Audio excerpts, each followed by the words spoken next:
Kim Ballinger, adjunct faculty for English. I teach all ranges, so from developmental to Comp 2.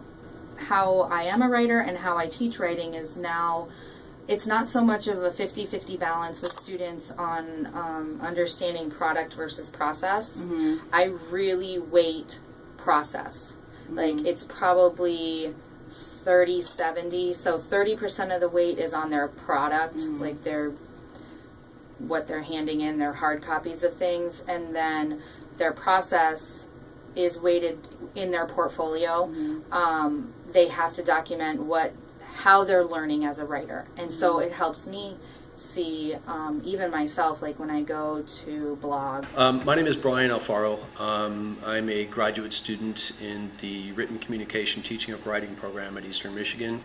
Writing is a very complex process. It's while mathematics, you can take different routes to get to the answer, there is a correct answer and an incorrect answer, and that's not the situation with writing. Writing is much more situational, contextual, and what's appropriate to the situation that you're dealing with rhetorically.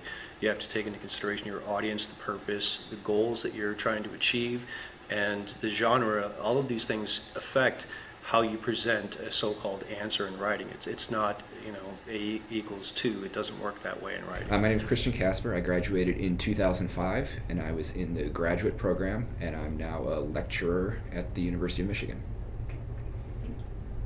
Hi, I'm Elaine Wisniewski, and I graduated in 2007, and I was in the graduate program for the technical communication component, and now I'm a lecturer here at the University of Michigan in the College of Engineering.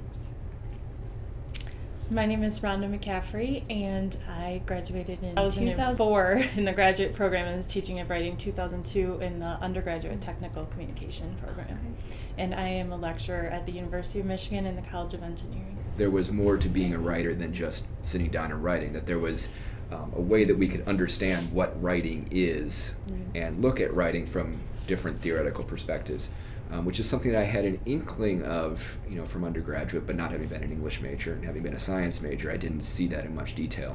And at Eastern, I was able to take courses in rhetorical theory and rhetoric of science and literary criticism, which enabled me to see different ways of looking at written discourse. And I think a lot of my perception, as far as how it's changed, it also comes from the students that I teach now, because I see the engineering student that I was some years ago, and they want the answer. They want to know, how can I fit this content into this box? I want to have a template, or I want to have some logical process that makes sense, that's easy, that I don't have to do a lot of thinking about, as far as the rhetorical situation. So I think at Eastern, that's where I can reflect and say, okay, I learned about what writing is, what communication is fundamentally, and so how can I then communicate that information to the students to realize it's just not a one-size-fits-all. I love to write. I always have. I think that when I started studying technical writing, I started learning the importance of not saving the most important thing right to the end, or not trying to surprise my audience, because I loved that surprise element, and that just doesn't work in technical writing. And I see that sometimes in my students now, and it's like, okay, you got to put the most important information up front. You don't want to waste time. So I think really the emphasis, especially in Nancy Allen's class, is about usability, and how you go ahead and you want to make sure that all of your, and it was everyone's class really, but all of your documents are usable, understandable, and related to the audience. That's the biggest thing that I ended up researching at my time at Eastern.